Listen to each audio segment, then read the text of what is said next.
నమస్తే అండి, టెంప్టింగ్ బాల్స్కి స్వాగతం. నేను మీ సిరి సంతోష్. ఏమీ లేని పరిస్థితుల్లో కుచేలుడు తన ప్రాణ స్నేహితుడైన శ్రీకృష్ణుని కోసం ఎంతో ప్రేమగా కాసిన్ని అటుకుల మూట తీసుకొచ్చి ఇవ్వడానికి సంకోచిస్తుంటే కృష్ణుడే స్వయంగా ఆ మూట తీసుకొని అటుకుల్ని తింటారనమాట.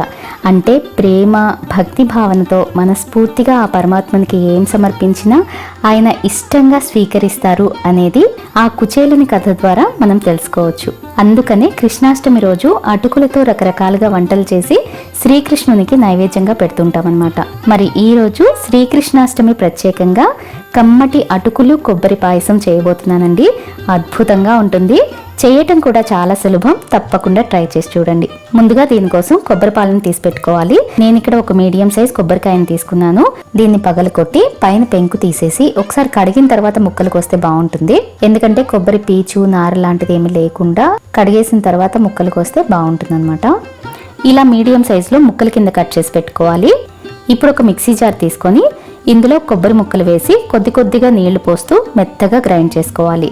గ్రైండ్ చేసేటప్పుడు నేను 2 కప్పులు అంటే 500 ml నీళ్లు పోసానండి.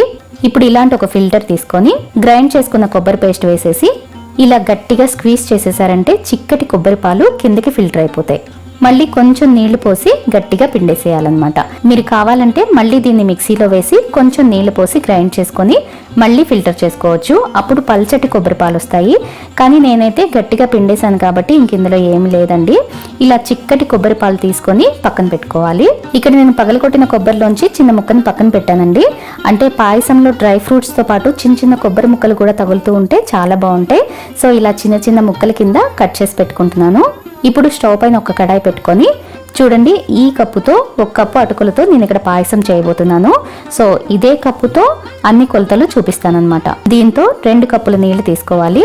అలాగే 1 పావు కప్పు పెసరపప్పుని కడిగి అరగంట సేపు నానబెట్టి పెట్టుకున్నానండి. ఆ పెసరపప్పు ఇందులో వేసేస్తున్నాను. ఇలా కొంచెం పెసరపప్పు కూడా వేస్తే పాయసం కమ్మగా చాలా బాగుంటుందండి.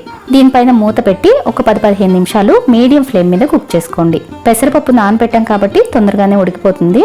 ఈలోపు పక్కన వేరొక కడాయిలో 2 టేబుల్ స్పూన్ల నెయ్యి హీట్ చేసుకొని ఇందులో కట్ చేసి పెట్టుకున్న కొబ్బరి ముక్కలు వేసేసి లైట్ గోల్డెన్ కలర్ వచ్చేంత వరకు ఫ్రై చేసుకోవాలి. చూడండి, ఇలా లైట్ గోల్డెన్ కలర్ రాగానే ఇందులో 10-12 బాదం పప్పుల్ని ఇలా సగానికి కట్ చేసుకుని వేసుకోవాలి. అలాగే 10-12 జీడిపప్పులు, కిస్మిస్ కూడా వేసేసి కిస్మిస్ కొంచెం పొంగేంత వరకు ఫ్రై చేసుకోండి, సరిపోతుంది. ఇలా కొబ్బరి డ్రై ఫ్రూట్స్ అన్నిటిని చక్కగా వేయించుకొని ఒక బౌల్లోకి తీసి పెట్టుకుంటున్నాను. ఇప్పుడు మిగిలిన నెయ్యిలో 1 కప్పు అటుకులు వేస్తున్నాను. ఈ అటుకులు కూడా మరీ పల్చటి అటుకులు బాగోవండి, మందపాటి అటుకులే తీసుకోవాలి. ఈ అటుకుల్ని కూడా మీడియం టు లో ఫ్లేమ్ మీద లైట్ గోల్డెన్ కలర్ వచ్చేంత వరకు ఫ్రై చేసుకోవాలి. చూడండి, 4-5 నిమిషాలకి అటుకులు ఇలా కలర్ మారి లైట్ గోల్డెన్ కలర్కి వస్తాయి. ఇప్పుడు వీటిని ఒక ప్లేట్లోకి తీసి పెట్టుకుంటున్నాను. ఇప్పుడు మళ్ళీ ఇదే కడాయిలో 3/4 కప్పు బెల్లం తీసుకుంటున్నానండి. 1 కప్పు అటుకులకి 3/4 కప్పు బెల్లం కరెక్ట్ గా సరిపోతుందండి. ఒకవేళ కొంచెం స్వీట్ ఎక్కువ తినేవారైతే కప్పు బెల్లం వేసేసుకోవచ్చు. మీడియం గా తినేవారైతే 3/4 కప్పు బెల్లం కరెక్ట్ గా సరిపోతుంది. జస్ట్ బెల్లం కరిగిపోతే చాలండి, పాకమేం రానివ్వద్దు. బెల్లం కరిగి ఇలా ఒక పొంగొస్తే చాలండి, స్టవ్ ఆఫ్ చేసేసేయచ్చు. ఈలోపు పక్కన స్టవ్ పైన పెట్టిన పెసరపప్పు కూడా చక్కగా ఉడికిపోయింది. చూడండి, పెసరపప్పు ఆల్రెడీ నానబెట్టాం కాబట్టి తొందరగా ఉడికిపోయింది. ఇలా ఉడికిన తర్వాత ఇప్పుడు ఇందులో ఫ్రై చేసి పెట్టుకున్న అటుకుల్ని వేసేసి మొత్తం ఇలా బాగా కలిపేసి 1-2 నిమిషాలు మీడియం ఫ్లేమ్ మీద కుక్ చేసుకోండి. ఒక 2-3 నిమిషాలకి అటుకులు వాటర్ ని పీల్చుకొని కన్సిస్టెన్సీ ఇలా దగ్గర పడుతుందన్నమాట. ఇప్పుడు మొత్తం అడుగు నుంచి ఒకసారి ఇలా బాగా కలిపేసి ఇందులో కరిగించి పెట్టుకున్న బెల్లాన్ని ఇలా ఫిల్టర్ చేసుకోండి. ఇసుక నార లాంటివి ఏమన్నా ఉంటే సెపరేట్ అయిపోవడానికి అనమాట. ఇలా బెల్లం నీళ్లు కూడా పోసేసి అడుగు నుంచి మొత్తం ఇలా బాగా కలిపేసి మూత పెట్టి మరొక 2-3 నిమిషాలు అలా లో ఫ్లేమ్ మీద పెట్టేసేయండి. చూడండి, పాయసం ఇలా ఉడుకుతూ ఉంటుంది కదా. ఇప్పుడు ఇందులో 1/2 టీ స్పూన్ సాల్ట్ వేస్తున్నాను టేస్ట్ కోసం. ఏ స్వీట్ లో అయినా ఇలా కొంచెం సాల్ట్ వేస్తేనే రుచి తెలుస్తుందండి. అలాగే 1/2 టీ స్పూన్ యాలక పొడి, వేయించి పెట్టుకున్న కొబ్బరి డ్రై ఫ్రూట్స్ కూడా వేసేసి మరొక 2 నిమిషాలు ఇలా కలుపుతూ కుక్ చేసుకోండి. ఫ్లేమ్ అయితే సిమ్మర్లోనే ఉంచేసేయండి. మీడియంలో కానీ హైలో కానీ పెట్టద్దు, అడుగు పట్టేస్తుంది అనమాట. సో లో ఫ్లేమ్ మీదే ఇలా కలుపుతూ కుక్ చేసుకోండి ఒక 2 నిమిషాలు. చూడండి, పాయసం మొత్తం ఇలా చక్కగా దగ్గర పడిపోయిన తర్వాత ఇప్పుడు ఇందులో కొబ్బరి పాలు పోసుకోవాలి. ఇక్కడ నేను తీసిన కొబ్బరి పాలు 2.5 కప్పుల వరకు వచ్చాయండి. సో మొత్తం పోసేస్తున్నాను. కొబ్బరి పాలు పోసిన తర్వాత మూత పెట్టి 1 నిమిషం పాటు సిమ్మర్లో ఉడికించండి. జస్ట్ 1 నిమిషం పాటు కొబ్బరి పాలు వేడైతే చాలు, మరగనవసరం లేదు. చూడండి, ఇలా కొంచెం కొబ్బరి పాలు వేడైతే సరిపోతుందండి. మరి ఎక్కువసేపు మరిగించారంటే పాలు విరిగిపోయినట్టు అయిపోతాయి అన్నమాట. సో అందుకని ఒకే 1 నిమిషం పాటు లో ఫ్లేమ్ మీద కుక్ చేస్తే సరిపోతుంది. ఇప్పుడు వేడి మీద ఇలా కొంచెం పల్చగా అనిపిస్తుందండి, కానీ స్టవ్ మీద నుంచి దించి కొంచెం చల్లారిన తర్వాత చిక్కబడిపోతుంది అనమాట. సో స్టవ్ మీద ఉన్నప్పుడే ఇలా కొంచెం పల్చగా ఉండాలి పాయసం అనేది. ఇక్కడ నేను స్టవ్ ఆఫ్ చేసేసానండి. ఆఫ్ చేసేసిన తర్వాత కలిపి చూపిస్తున్నాను. సేమ్ ప్రాసెస్ లో కొబ్బరి పాలకి బదులుగా ఆవు పాలతో కూడా చేసుకోవచ్చండి.